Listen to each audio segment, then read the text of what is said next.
I've been trying to be kind to Barcelona's defender, and I've just said, all right, I said my views on Eric Garcia. I'm not going to bring him up again.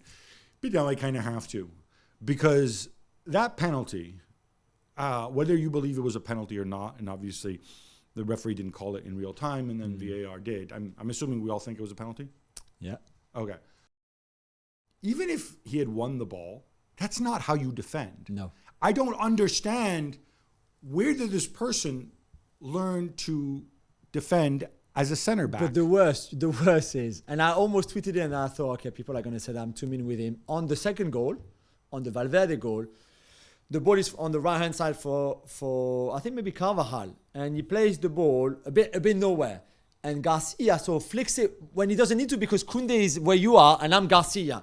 And the ball comes from here. And instead of just leaving the ball to Koundé, then he kind of tried to go with his head, he flicks, he touches it, goes over Koundé's head, then Madrid get the ball back when they should not have been nowhere near the ball. Can we give him the benefit of the doubt that maybe Jules Koundé didn't call for the ball? No.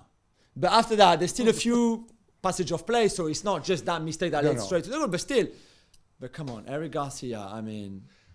is he as much of a mystery to people in Spain as he is to me? Yeah, I think the perception is that he's not a very good defender. That he's a very good footballer, great playing out from the back, not a very good defender. But still, keeps getting picked for Barca, keeps getting picked for Spain as well, because they prioritise, I guess, that ability with the ball over being able to do fairly basic defending. Okay, but this is what I don't get, right? If you get a guy who's Smurf size and not particularly fast, yeah, he can play the ball. But this is Spain. Like, every big lump can play. Why don't you put Raul Albiol back there? He can play the ball, and he's tall, and he's strong, and he can read the game and read situations. He doesn't run anymore, also because I think he's 40 years old. But he'll certainly give you more than... Is he 40? We've got to be close to that. There's injuries as well.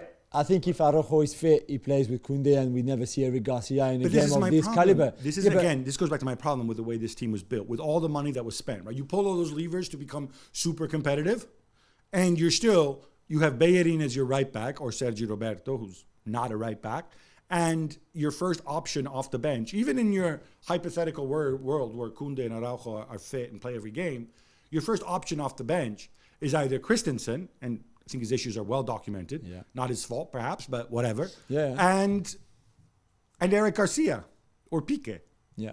There's no escaping this, right, Alex? Am I wrong here? I think you look at the recruitment over the summer as a whole, and it feels quite kind of scattershot. Like, I'm not sure. I don't know. Mateo Alemán is the man theoretically in charge of the football aspect at Barca, and he has a very good reputation and knows what he's doing.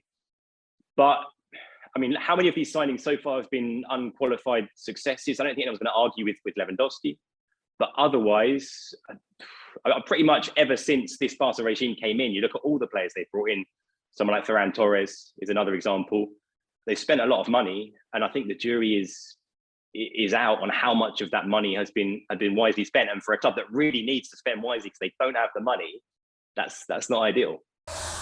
Thanks so much for watching ESPN on YouTube. And for more sports highlights and analysis, be sure to download the ESPN app. And for premium content and live streaming, subscribe to ESPN Plus.